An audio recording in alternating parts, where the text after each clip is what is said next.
It's time for Respect the Process, a short chat about commercial filmmaking.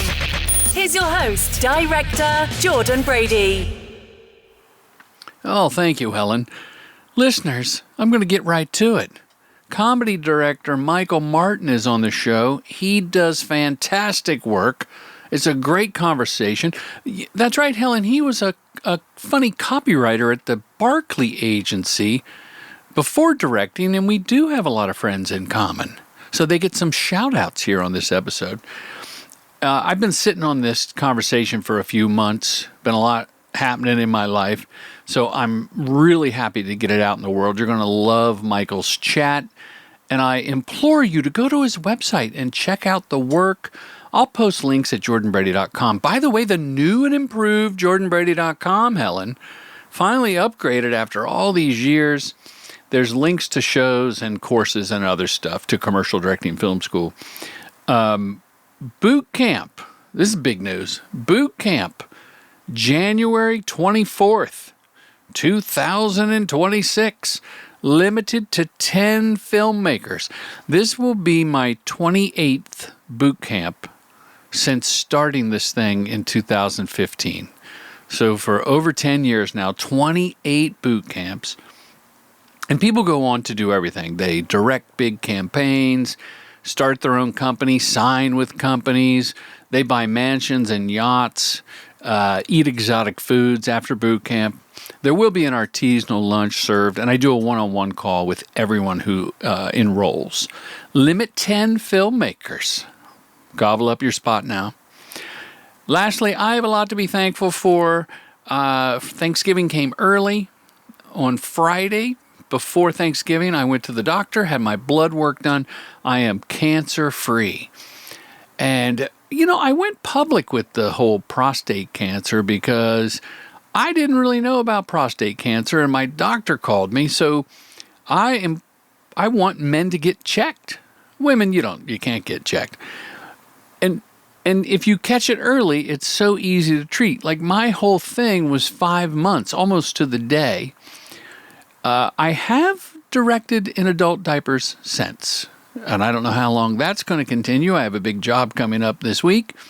I probably will wear the Depend. Oh, fun fact, and then we'll get to the Michael Martin interview. Depend, I've always said depends, Helen, with plural. That's right, it's like Triscuit. It is singular, Depend adult diaper. I mean, it's not been a big part of my life other than jokes until now, but those people got it dialed in. They're good. I tried other brands off Amazon and everything. I tried to get discount ones and everything, but the Depend people have it on point. Okay, let's get to the interview with Michael Martin.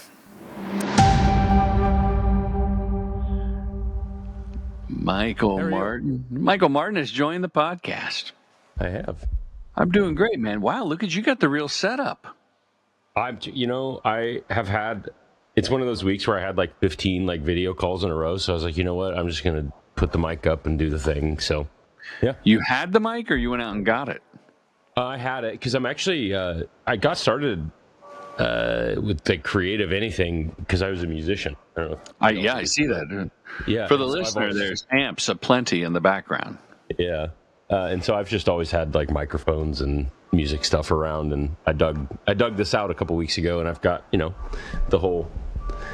official podcaster stand and all that. I've had that for years. So I've never gone the official podcaster stand. I went with mini mic stand.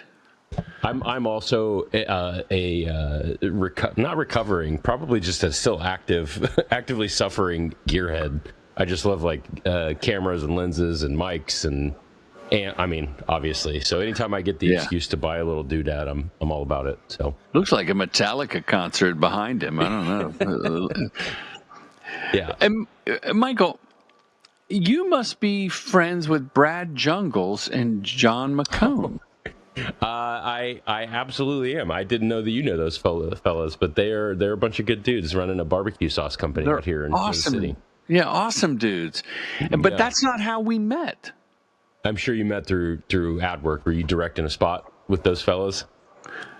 I directed spots for Brad and John McCone cut them. Mm-hmm. And then for a decade, I worked with his dad, Mark McCone, John's dad. And I remember when they launched, and my son and I shot a few things back early on.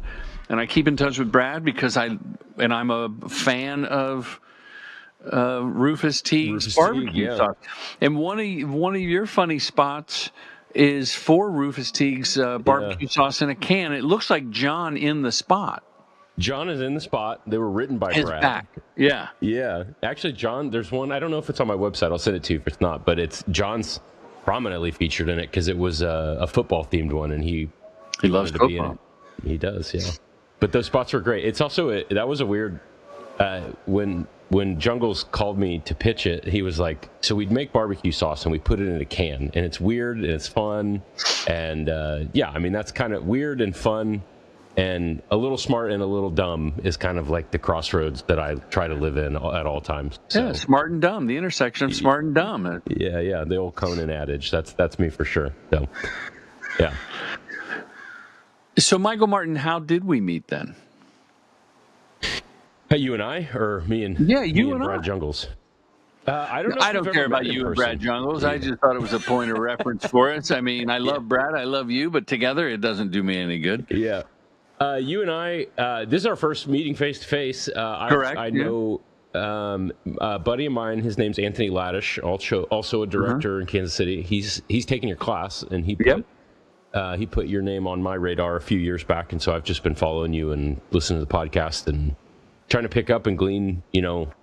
One of the things about being a director in Kansas City is that I live in Kansas City. I work kind of based out of Chicago, and I work all over the country, but because of the physical separation from other folks, I don't get to do the I don't really have like other friends that do what I do, and I can't bounce ideas around like at a coffee shop. I've got a friend, John, who lives in LA, who I bounce ideas around a lot. I think he was on your pod just a couple of weeks ago, John Schwartz. But I have to call and do phone calls, and it's a little harder to have that like personal connection. So anytime I can find a director that I admire their work and their career, I just at least try to follow them and see what they're up to on social and see if I can't just keep up with them that way. So, yeah. Oh, wonderful. Well, I have to say, I'm flattered that you reached out. And for me, I want to dispel the myth that if you're in LA, Chicago, New York, or even a secondary market, that there's a bowling league of directors. There's no coffee clutch. Coffee Clatch, I think it's called. Said that we don't all get together and talk about ideas. I mean, there is the Directors Guild in LA. I don't know what it's. I've been to the one in New York, but never as a meeting, just like screenings. So I go to screenings, and I do run into directors and first ADs and second ADs. And after the Spike Lee movie recently, I ran into a couple of people I knew, and we talk about the movie. That's super cool. Sure. But other than that, it's a phone call or a Zoom. And when you reach out, I would rather just do a podcast and get some content out of our lovely meeting. For sure. Well, and it's funny you touched on something that I made a pretty concerted effort to remedy last year. So it kind of just dawned on me. I was on a walk, and it was just one of those like realizations that no shit. But like directors never run into each other because if on the set I'm the director, there's not other directors around. You're top of the food chain, baby. Yeah, and not only that, but like it's I don't ever have the ethos of like I got to be the expert in the room or whatever. But when you're running the show, you don't really want to like lean over to everybody else and be like, well, what do you think I should do here? Like you kind of just run the show and you kiss of death. You're right, exactly. And so last year I realized I was like, you know what? I need to just know more directors. So actually reaching out to you was kind of the same thing where it's every time I find a director who I like their work or like the content they make or the jobs that they are posting, like I just reach out and say, hey. And it's especially in the world of, I'm sure you get hit up, we all get hit up on Instagram all the time about there's always an ulterior motive of like a DP wants to connect, which like they're all friendly and it's great. Yeah. But they want a job, and I get that, and that's the way the world works. But when a director reaches out to another director, like I have nothing to gain. You're not necessarily gonna give me a job. Like it's just I just want to be pals. Like that's all there is to it. And I think there's something nice about that, being a little disarmed of just talking shop with other people who do what we do. So. That's exactly the purpose of Respect the Process, to talk to other people that do what we do. I reach out occasionally on LinkedIn. I'll message someone, a creative director or a creative, and I like their work. And I never, as in absolutely never, go, hey, I would like to work, or sure, yeah. What do you got? Because I think it's implied. Like, obviously, I'm a director, and if you have something, that'd be great. But I'm at a point where it's like, if not, I still like your shit. It's a unsolicited compliment. Especially if I'm reaching, I will reach out directly to brands at times, just because, the world's changing and it is what it is. But I always, even in the first email and then when we talk, like the angle I always take is like, I actually just want to be friends with you because I like what you do. And I like, especially when you're talking about reaching out directly to brands, like, how much easier it is to make projects for people who make products and services that you actually like. Like it's a much easier prospect to make a commercial for, a home brewing company because I'm a home brewer and I like the equipment that they make. So just calling out and making friends is part of it. And really, like, I think it's maybe even just the post-COVID thing of having to, socialization doesn't happen by default as much as it used to, for me anyway. Yeah. Where there's always a happy hour or a screening or whatever. And so now I've just tried to be like a little more proactive of reaching out when I think someone's worth talking to. So teach me how to reach out to Jarritos. Jarritos is a Mexican soda, sugary sweet, colorful. And I have a cooler, a bear-proof cooler. It's not a Yeti, but it's like, I think it's a Walmart ripoff of Yeti, but it is bear-proof, made in the USA. And I stock it full of Jarritos on set, and I bring it in my trailer to set, and I give it to anybody, crew, cast, creatives, anybody that wants it. Because I love Jarritos, and I don't drink a lot of sugar anymore, but I do on set. It fuels my creativity. Yeah. And I love their Instagram, and it matches Ben Brady, my son's vibe as a cinematographer, director. And I want to do commercials for Jarritos or content. Like what? How do I? Sorry, I just bumped the whole setup here.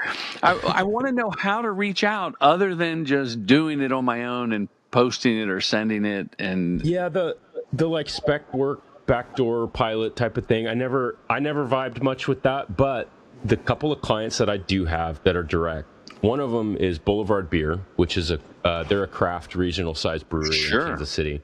But I grew up, when I was in college, I was drinking Boulevard wheat beer, and it was kind of, how we all have those like dream clients and they escalate as your career goes on. But for me, that was the first one. I was like, once I get that, I'm a director now. That was the threshold for me.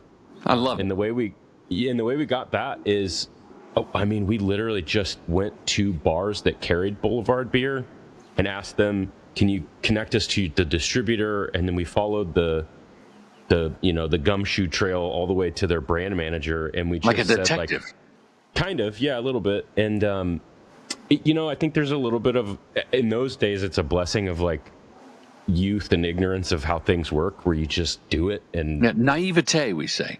Oh yeah, for sure. And we did have like a little a buddy of mine, Caleb Bratchard, who's another director. We had like it was kind of a spec spot, but it really was just something we shot at a bar, and we showed it to them because it applied to them.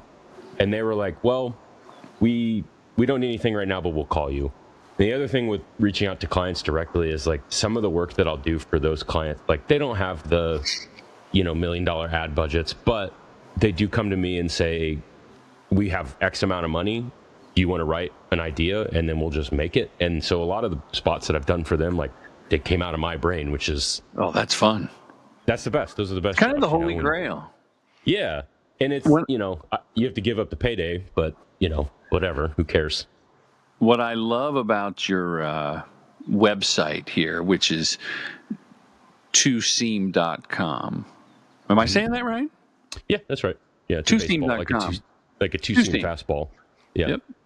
Oh, you don't have to tell Mr. Sports. Actually, you did. I had no idea that's what that meant. You say, do you have an idea but no clue about the budget? Great. We can work with that. Do you have a budget in mind with no idea what to make? Sure thing. We do that all the time. Do you have an idea? Oh, no, sorry. Do you have no idea, no money, no clue, and just need someone to talk to? Yep, hit us up. That's me, yeah. I love that. Yeah. So that's I started a production company when I left a job at an agency, Barkley. What agency? Here. Barkley was the name of it. They just merged with OKRP. Yeah, that's where you met John. That's where I met Brad Jungles and his partner Matt at the time. We did a ton of work for years. Then there was I don't know if you ever met my buddy Steve Spencer was their creative director. Steve's a Texan, and he wears flip-flops 24/7, 52 weeks a year, and he and I and Brad and Matt and we did a bunch of Barkley jobs. Then there was kind of a changing of the guard, right? And I was thrown out with when the creatives all left, and Brad joined the barbecue, and Steve went somewhere else. And I kept in touch with a lot of them. And what was my point? Oh, so Barkley. A lot of great work came out of Barkley, and then they recently merged, but still are independent, so that's cool. So you were I was an in-house team. Yeah, you were part of the death of the production company world. Yeah, I am. I'm very sorry. Yeah, and it's really funny. I always tell this story that I was in the in-house team, and when you're younger and you're on that team, you have the delusions of like, man, I want to make the cool work, not just the case studies. Right. So I left and tried to go do my own thing. And about that time, there's like a little bit of a sea change where some of the mid-sized budgets started going back to the in-house teams. So really? I don't know, at least in the budgets that I pitch, every now and again, it'll be like, here's the triple bid. And then, also their in-house team is pitching it. And if the in-house team is good, which most of them are, their treatments are good. Their budgets are usually a little lower because they have less hard costs. But I have pitched the deck and lost stacked? against them. You've lost against the in-house team. Yeah, it's. Are you surprised? I mean, it's a revenue source for the agency. I'm not surprised. I mean, no, that angle. No, I'm not surprised at all. But I do. Sometimes it's just like a logistics thing of the ever shrinking budgets and smaller timelines and quicker turnarounds. Like, right. I think sometimes there's having been on that team, I do know that there's sometimes a familiarity of like, when you're going to get in the trenches and be on a budget that's too small on a timeline that's too tight, like you kind of want to be with the people that you already were in the trenches with. So I get that part, but I only have that perspective because I used to be in those trenches. Had I not been, I think it would have been a little bit different perspective. But and I still talk to. There's a bunch of guys that were on that team that I still stay in touch with. See, there's your club. There. Yeah. There's your coffee club. Yeah. We should start a bowling league. You should. And have your own shoes. Don't rent the shoes. That's great. Never. Michael, what's interesting, I've been saying since really probably about 2017 or 18, advising newer directors to try to get the in-house gig because you're shooting more than if you're a director raising money to shoot a spec or getting smaller clients these days or shooting with your iPhone, whatever. I just think it's like if you want to work out, you can't afford a gym membership, work at the gym. Yeah. Right. I also I tell younger folks the same thing. Like it wasn't my first couple of years, but I had been at a post house for a few years, but I think I spent almost 5 years at Barkley. And it's a lot of case studies and a lot of like stuff that is you'll never see the light of day after you hit send on it. But every now and again, a job for Dairy Queen would pop up, and they didn't have the budget to send it out of house. And then when I was only 4 or 5 years into my career as a filmmaker, I had, here's a Dairy Queen thing that I did. Look at that. There's very little budget on it, and it was a quick turnaround, but like someone sees Dairy Queen on there, so cool. That's really rad. Michael Martin got the DQ on the reel. Did it ever lead off your reel because it was a national brand and a colorful spot and a good-looking finish to the film? I think those types of jobs led me to at least get interest from other production companies. Gotcha. That could see like, it's a little bit of a threshold of, well, there's some national brands on there. And then another huge thing that happened through that connection with Barkley was they do a charity event every year called Big Slick. I know the Big Slick. David Keckner, Rob Riggle, Paul Rudd. All those dudes. And Sheryl Crow might be involved in the Big Slick. She came one year. And so Barkley handled all of Big Slick's stuff. And one year, they just needed something done very quickly. It was very early in my production company, and they called me, and I made it. And so now I've got a piece where, like, I've got Paul Rudd's face on my website as well. That's huge. That's a huge thing that, I wouldn't have had if I hadn't had that agency connection. And that, I think, led into especially with celebrity work as a young director, once you have one, then they can pitch you on more, and then the ball gets rolling. And I wouldn't have had that without Barkley. So I'm pretty thankful for that. And the great thing about Paul Rudd with his ever youthful face, no one knows how old the spot is. Nope. Yeah. It's all about relationships. From that. Yeah, it really is. It's all relationships, and that's the biggest commodity. I often talk real relationship revenue being last, real being what I'm creatively stingy about. Mm-hmm. But the relationships are really the currency. Right before we hopped on this recording, I was on with a friend, a big ECD at an agency that I work with, and he, I know when the call comes in, hey, we don't have a big budget, but it's really funny. And can I explain it to you? And I go, you can explain it to me, but you had me when the phone rang with your name on it. Like, you're calling. I don't care if it's like pointing the camera at dog poop, which would be funny for 30 seconds, like if the voiceover was good. It's funny that you say that. I did do that for a case study one time. Really? Yeah, I swear to God. Yeah, literally, it was a pet pharmaceutical. Oh, that's funny. It was fake. It was a prop, Of course. Yeah. You got it down at the gag shop. You got it at the joke shop. It's funny because as you were telling that story about, like, if my phone rang, there is one executive creative director that I've worked with that I got to know at Barkley that if he called me, it wouldn't matter. I would just work with him and he was the one that I made that case study with.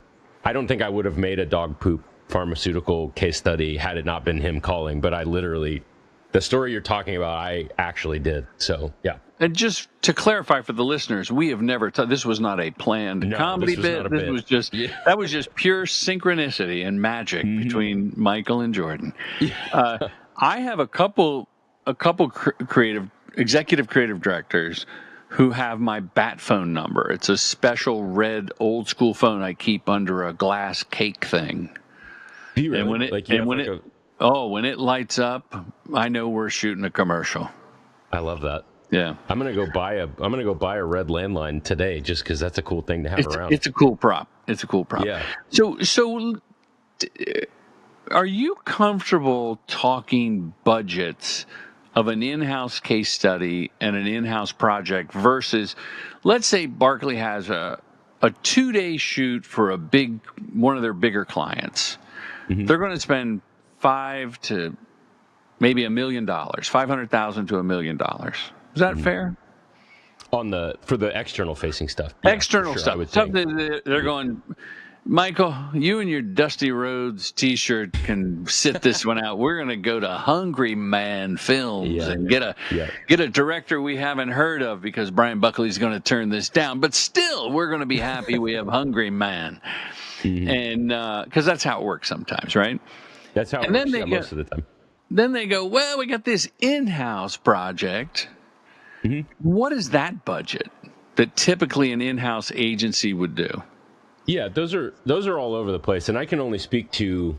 So I left understood. the Barkley. agency world, probably almost 9 years ago. But those would be anywhere from like, sometimes it would be like, hey, we have $5,000. You just got to go figure this out. And sometimes it would be, I think on the high end, we'd have like maybe up to 100 when we needed like a full cast and maybe a little bit of a set build and all that. But there was you're on salary. Yeah. You're on salary, and so is the crew? Like, it's a mix. So Veronica, grab a camera. Tanisha, get a boom microphone. We're doing a shoot, and Michael Martin's going to direct.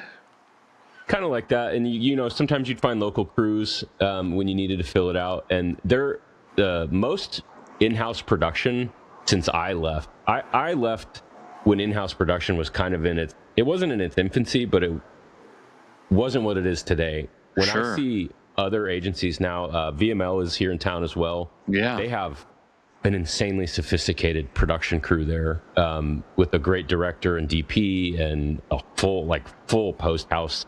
And they are full bore production companies. And when I left, it was a more like, hey, here's a couple of guys and gals that are really good at their gigs, but it's scrappy and small and super nimble. You could do things like there was one for DQ.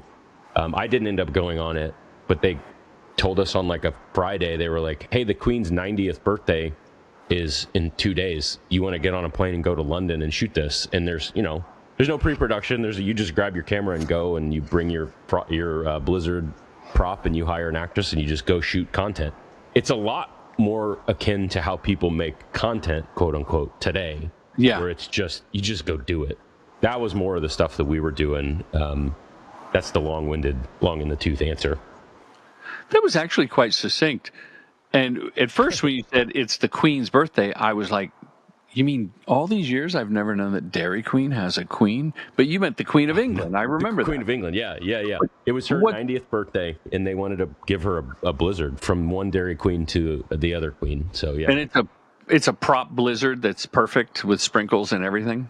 I think that's what they took with them. Yeah. And they brought an actress that they put in a Dairy Queen. Like, she looked like a drive-thru employee, and she was like standing outside of Buckingham saying like, hey, I brought you a Blizzard. And then, oh, she didn't answer. I guess we'll leave it here for her and end on a product shot. So I love it.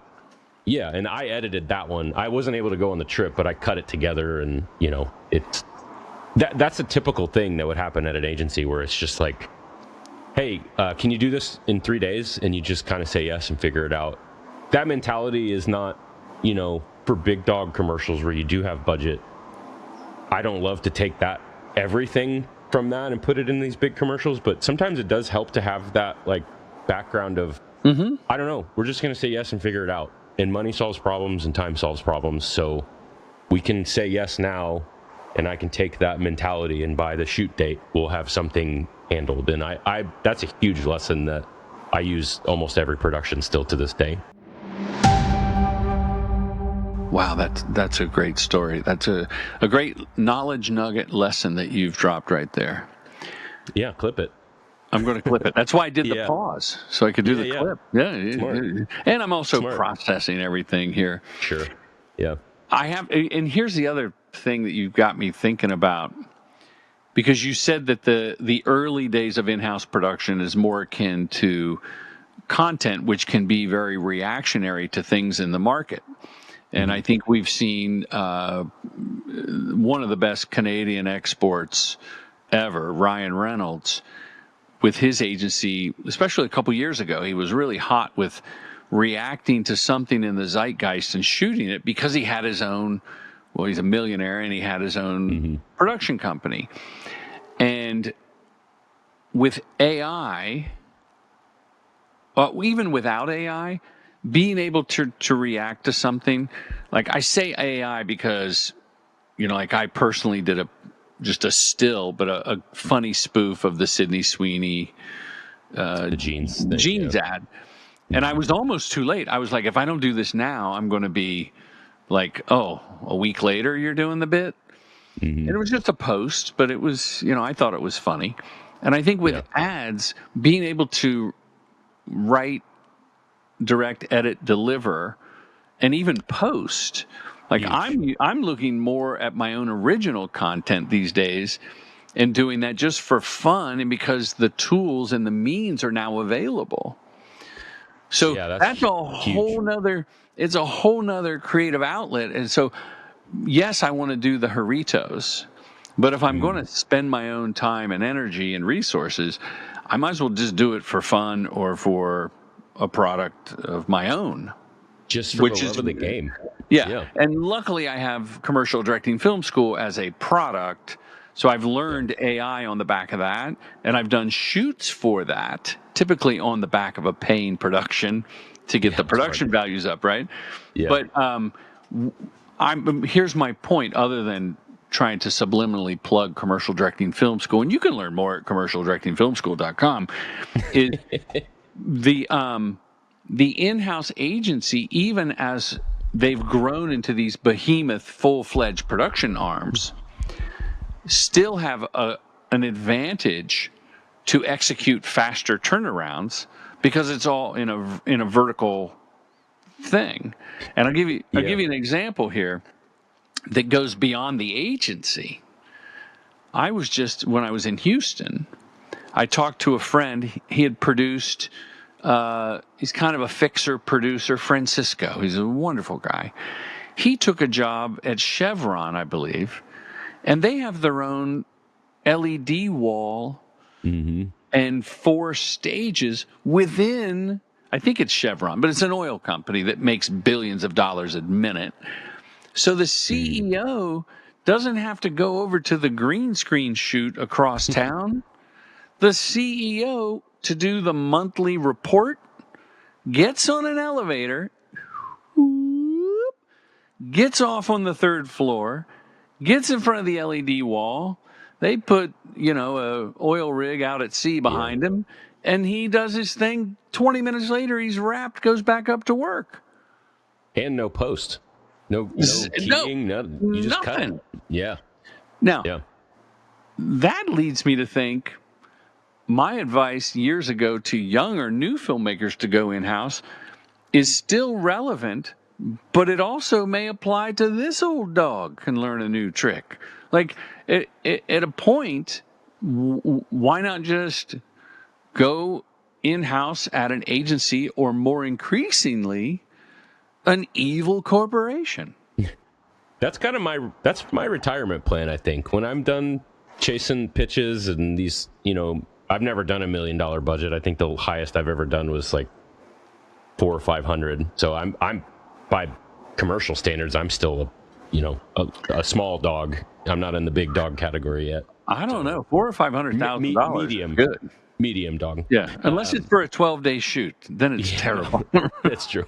But I think going in house like something like that is something that it could be seen as like you got to swallow your pride and go to work for the man and all that, or it could also be seen. My friend Anthony Laddish, who was I know Anthony. He came to boot camp. Yeah, he went to your boot camp, and he probably gave me the best bit of advice that I got when I was struggling a few years ago, which was like, I was just whining about this awful job, awful budget, awful schedule. And he's like, hey, man, it beats working for a living. And I was like, oh, I never kind of thought about what we do is kind of a fantasy. So, enjoy yourself. And if I can do that in-house, fine. That's good with me. So I wonder if it was Anthony that inspired something I believe in, is that, and this was even before the pandemic, that you can live anywhere and direct commercials. You may have to try a little harder. You may have to take on a job, another role, wear another hat for some shoots when you're not directing. But you can make a living as a filmmaker anywhere if you hustle. Yeah. Yeah, because why would, and I've probably said this a zillion times over the years on the podcast, Michael, is if you can live somewhere and have your kids can play with their cousins and you can barbecue with your in-laws or have your folks watch the kids when you go on a date, like the quality of life. And I grew up and raised my kids in Los Angeles, and I love it. But I have family here, so it's different. Sure, but it's a little different. to move out and get a shitty apartment that you pay 3 times as much as you would as a mortgage in Kansas City. Yeah, let me tell you what my mortgage payment is for a 3-bedroom house here. It's like maybe $1,600. So oh my goodness, I have no motivation to leave now that I can take an agency call this way, and I do all the time. And because I spent time at an agency, as soon as I always tell the production companies, like, if you can get me on the kickoff call, I speak that language well, and I know their struggles. And like half of what we do, I think directing with talent, especially, it's just so much of it's just about empathy and connecting with people quickly. But I lived in those shoes. Like, I know what that world's like. And so I think people pick up on that with me pretty quickly. And we feel, rather than a client vendor, we're pitching and talking to each other, like, it feels like I'm on their team quickly. Already, from the get-go. Because I am on that first call, and it's great. But to tie back to what you said, I can do those kickoff calls on Zoom now. I don't have to be in a room and, on Madison Avenue or in downtown Chicago. Like, I can do that here, and it works. And I have a 3-bedroom house. So I would say they were never in person, though. Because when I started in the late 90s, it was a conference call around a speaker box. Sure, yeah. And there were there was a big job. It was like Prilosec OTC. Probably one of the bigger shoots I ever did. It was like 9 days, millions of dollars. I flew to New York for the follow-up pitch. And this was when treatments were white papers with a couple of pictures. They weren't coffee table books. And I did the first call, and then I sort of fibbed. I bought a ticket to New York and told the production company, hey, I have to go to New York for this meeting with like Miramax. But I'd just done a movie with Miramax, so it wasn't out of the realm of possibilities that I would go to a meeting with Miramax. And I actually did go have a meeting once I got the ticket. And I stayed at it might as well have been a youth hostel. And when the production company found out I was going to New York, I said, can I go to Publicis and meet to hand in the treatment and go over it? And so I stayed right across the street. I walked to the agency, and I did the follow-up pitch and got the gig. Killer. And I would do that again if I could. I would go in person anywhere. Yeah. Because like you, I'm devilishly handsome. I do feel good in a room, and I do like all the little nuance of nonverbal communication that gets lost over a Zoom. I'm good at picking up on, but I'm trying to be better about even just coming into a room, and I'm a comedy director mostly too, so there's something about you kind of have to just show people like, hey, I can get a laugh pretty quick on a phone call and build that rapport quickly, especially as a comedy director.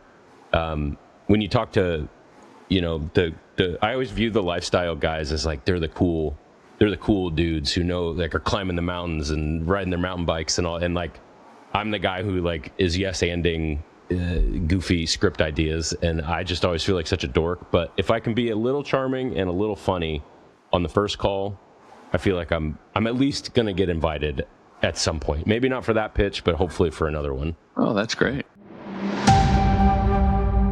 Hi, it's me, Jake, the editor. You probably know Commercial Directing Film School offers in-person boot camps and online courses. But did you know my dad does one-on-one consultations? Yeah, he does. So, now you know, okay? Anyway, now back to this enthralling interview. Do you use this microphone that you're using, the Shure SM7B, when you do a Zoom, or just for me? I will tell you, if this is making me present better, if it feels like I'm a little more polished, I'm going to start using it on my pitch calls. And usually it's just my AirPods, but. Oh, I use this microphone ever since 2013. Nice. Yeah. But we weren't Zooming back then, so it was a rare. In fact, it was Skype, and did they drop the ball? The Skype people. Oh my God, the fumble of the century. Yeah. Sorry, Skype. Hey, I'll come make a Skype commercial. Anyone at Microsoft, but that's a fumble for sure. Is it still available? I don't even know. They probably shut it down. I don't like a company that big. I'm always curious. Like those companies who can just write off a failure of that size are baffling to me. That's not something that I can even compute. So, well, ever since we started Zooming pitches, I've used the mic, and I try to have decent lighting, even like in the trailer here, natural light. I know the time of day when I look good. In afternoon, I'll open the hatch, and because I think it's important. I want every advantage, and I want to sound, clear and authoritative in some way. And so, and it's also just a testament to, the podcast is called Respect the Process, and like my process with anything. Or actually, this is a good story. So during the pandemic, I own a small production company, so I had a little bit of gear sitting around like a lot of us do, but it wasn't working. And I was like, well, what am I going to do? And I am an avid home cook. I love cooking. I love food. I'm half Italian too, so I think it's just part of my DNA. But I started a cooking show. And as I was like, it was twofold. It gave me something to do physically, like shooting and stuff, but it gave my brain something to chew on of like, okay, I can't concept a commercial or a pitch. Like, let's come up with a cooking show idea. I chewed on that for a while, and it was, we all make our little passion projects, short films or docs and all that. You never think about making just a YouTube show, but because of that, I had there's no pretense of it had to be successful or it needed to go on a festival. It was just me expressing myself. And what I came up with was an idea called the full measure. Because, if I'm going to make burgers, I'm not the guy that's going to like just buy the packed burgers and put them on the grill. I'm going to buy sirloin and ground chuck. You're a put it in my crap brewer. freezer and then put it in my food processor. Yeah. I do everything. Full measure. Whole ass, as they say. And part of that is for me in the pitch process. It comes through in that when I go on that call, I just did one yesterday morning, but like if I'm not running the slides or someone else is running the slides, like I don't even need to see them because I've rehearsed it 20 times and I know every word that's in there, because that's just part of my process, is to be like granular down to my microphone sounding good, the light being okay, like just having my stuff together. And I think it's probably just my OCD, just needing to feel control over those things. But I do think it describes, I'm pitching the second they see my email address, my pitch process has started. Like that's part of the whole thing, and that's intriguing. Obsessiveness. Yeah, and then that type of obsessiveness is definitely part of everything that I do. So. And so, on your first pitch, you are doing a slide presentation? No, not on the first call. But when you do the treatment call. Yeah. But I try to think of it, especially on the first calls and even on the treatment calls, you get 30 minutes. To convince someone to give you $300,000, you get 25 slides in 30 minutes. Like that's when you break it down into like just the elemental form of like, hey, we're gonna give you $300,000 to make our commercial, and I've got one maybe 20-minute phone call, 15-20 slides, and then another 30-minute phone call, and then they just have to decide based on that. And then is that $10,000 a slide? That's a good. I never broke it down that way.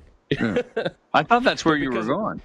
No, but because I've also been on the inside too, like I know not only do I have to sell them on me, I have to get them versed enough on the Michael Martin show that they sell me to sell their you. client. Yeah, they got to sell the Michael Martin show and get tickets, front row seat. Yeah. I got to build fans, and I got to do it in 30 minutes. So. Yeah, this has been great chatting about this, learning so much. And why did you, or let me ask it this way, where were you when you had the aha moment of, I'm leaving Barkley, I'm going to start Two Seams? There's a couple elements to that. There was a politician, his name's Jason Kander. He was the Secretary of State for the state of Missouri. He was, I couldn't talk about it then, I can now. He was getting ready to run for president in 2016. He had to end up stopping because he had some mental health issues that had to be dealt with from his, he had spent time in Afghanistan. special forces, so he had some stuff to go through. But he tweeted out, "Hey, I need someone to make video content for me." And I was just like, "Okay, I'll try it." I had to set up a Twitter account just to respond to that tweet. But that night, I'm sitting in his kitchen talking to him and his wife. And that night, it was, people That's on a that good trailer, tweet. they're moving quick. Yeah. Yeah. But they asked me if I would be interested. They told me how much they could afford, which was less than I was making at the time. But I thought about it as like, hey, that's a great first client to have. I can have that client, and then I can go do director work on the side. And then that only ended up lasting for a few months, but that gave me the confidence to take the leap. Also, I at the time had been with my partner for a while, so we had a 2-income household, which if anybody wants to be a freelance director, go find a partner that will financially support you, because that's kind of an important part of the equation sometimes. So, or at least has insurance. Yeah, the health insurance bit that's an important one for sure. You were having this inkling of a feeling that it was time to leave the in-house agency production, but you didn't know how to do it. And you see the tweet by the special forces soldier turned politician, and you thought, that's my ticket out of here. Yeah. So you craft 140 characters. It was just, yeah. That's cool. Mm-hmm. Do you still have those spots? It worked, and it was, so what we ended up making was a vlog. This was 2014. Sure. No, this was 2017, so I don't remember when it was, but it was back very when people Casey said Neistat inspired. Yeah, it was that type of thing. And I think we made between like 15 and 30 episodes, and they're still out there. Oh, wow. That's a lot of content. And we did it quick. It was, I would get on the plane in the morning. We would go to wherever we were going. I'd film all day. Sometimes we would stay the night, and I'd fly home, edit for 2 days, get on the plane. I mean, I was taking probably between 6 and 8 flights a week. All around Missouri? Right? Because, he was running for president, so he would go everywhere. He was going to, yeah. Oh, So he was everywhere. And he and I became pals. I'm still good friends with with both him and his wife. His wife and him are both New York Times bestsellers, living in the same house. So I just stay in touch with them. They're both super talented folks. But it is also a little indicative of my career, which is like, no one in my family is creative at all. They don't play so much as an instrument, let alone work in a creative profession. So this for me has always been like, I've had a real blue collar approach to like, I'm just going to keep trying until something works. And at the time it was, I'm going to quit and make this vlog. And then after that didn't work, I'm going to reach out to production companies and just kind of keep at it until something starts taking. And in the last like probably 5, 6, 7 years, probably, I do feel like things have started to take hold. My body of work has grown enough to where I feel like you look at my stuff and I feel like I have an angle on the type of comedy and the type of spots that people are. It's nice because lately I feel like I'm getting reached out to for spots that are on brand for me and my sensibilities rather your than point just of view. You have shot. You have a comedic point of view that comes through in the work. One of my favorite pieces of work. It's for let me find it here. Yeah. They're outside. It's 3 people outside, and it's the same guys in a bunch of them. Which here it is. Hold on. Let me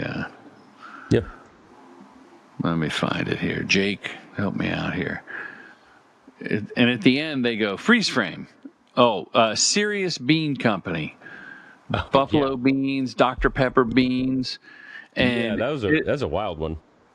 Yeah, and at the end of one of the spots, they're listing things that they love, and then at the end, the 3 of them are out by a barbecue, and the guy goes, freeze frame, and they just stop.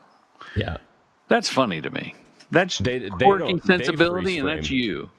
Yeah, they freeze. So You There's don't always freeze this- frame the video. They No. just stop. I always like playing with. So I always tell people I got into. A lot of filmmakers are like, "Oh, I saw Star Wars and I wanted to become a filmmaker." Yeah. I loved Star Wars as a kid, but I genuinely love advertising and commercials. I did when I was a kid. I do today. So there's always an angle of like I'm playing with like a nod and a wink at what we're doing, which is it's filmmaking for making advertising. I even have one for that beer company where you can hear the narration, the VO talking, and like the voiceover actor is talking to himself and saying, "Wait, hold on, this script can't be right." No, yeah, that's right. And there's always this like meta thing that if I can sell that in, is really fun. Self-referential. Yeah. Was there a movie that you saw? Did you like Mel Brooks? He kind of did that early on. Mel Brooks for sure, but then a lot of it, like I'm in a weird cusp, like where I grew up on a lot of the classic films, but I'm also I was a real early adopter of like internet humor and all that. I also like the Lonely Island guys are like square in the crosshairs of my high school. Yeah. For that type of. It's always a little tongue in cheek and never took itself too seriously. And even to this day, like I still am an avid SNL viewer, but like the directors that I follow their careers closely are like Mike Diva. Yeah, Mike Diva's great. Yeah, You got to get Mike Diva on the show, Helen. Yeah, he posts a lot of behind the scenes from his SNL work too. Seems like a nice fella. He does, and Dan Beulah has been that's a newer one for me. But they both work on SNL, but they make this. It's always this like. It's dumb comedy for smart people, the tone and approach, where it's like just goofy stuff, but you do kind of have to be paying attention to get some of the layered nuance of the joke. And I like that stuff. I think that's fun. And also, like to bring it back to that Beans commercial, yeah, you can do the heady joke, but then also the faces that some of those people are making they're just goofy and they're kind of absurd. And hopefully you can get a laugh out of that if you don't pick up on the other part of the joke. Wow, that's been great. It's been great hearing learning all this. What I like about the SNL stuff is they have even the song parodies that go on long, or they're not parodies, they're actually like just funny songs. They'll do a music video. There's usually a third act twist to it. It kind of turns in on itself. That's what I saw in that commercial, that they were doing it, and then they made fun of themselves being in a commercial. So bravo, Michael, bravo. Thank you, Michael. Thank you. We have come to a close. A couple of questions here. Yeah. So someone's listening on, they're on their treadmill right now, or they're walking the dog around the lake, and they stop and they look down at the show notes on their phone, and there's a hot link when they click Michael Martin. Where do they click on that link? Where does it take them? Well, because this is Respect the Process, I would love other directors or anybody who's interested to talk about or see my work to go to I have a director website that is Michael Martin, my name, .co. That's where you can find all of the work that I've directed. I have a production company, but I care more about my directing work than running a production company. So yeah. Are you available for freelance? Go ahead. I interrupted you. Sorry. Oh no, you're good. Yeah, it's just michaelmartin.co, and I can text you or I'll email you the .co. But I can figure that out. That's pretty easy. Yeah. I just don't want someone to think it's how many people can't spell Michael. Really? It's wild how often people misspell my name. Yeah. Do you own michaelmartin.com? There is a photographer named Michael Martin who I have actually talked to him, and you he offered will not him give money. it up. I offered him money, good money. Yeah. Nope. Yeah. Okay. Well, we can't all be JordanBrady.com. So I bought that early. Yeah. There's actually some young comedian named Jordan Brady, and there's I think in either Australia or it was New Zealand. There's a Jordan Brady that's a songwriter as part of a duo called Winterborn, and I got one of their BMI music publishing checks because I have a bunch of songs with BMI from a movie. And I was like, well, I didn't write this song. And it was only for like $30 or something, but it was a real rigmarole to get the check to these kids. Wild. It was a pain in the ass for BMI. I'm like, well, it's not my mistake. I have my own catalog of works. Yeah. The last question is how we end the show. What does respect the process mean to Michael Martin? That's a good one. And I spent some time thinking about it because I knew that question was coming. I think for me, I'm a highly impatient person, and I know that my best work, not only professionally, but even like personally, like if I want to get better at, anything in my personal life, having respect is also having the patience to understand that like it is a process. My process for coming up with treatments is the same every time now. Like put my headphones on, I put on the same like 4 or 5 bands that they're just my tried and true, and I go for a walk for like 5 miles. And that's day 1, and day 2 is putting it together, and it just takes time and having the patience of like, I can't bang out a treatment in one sit down.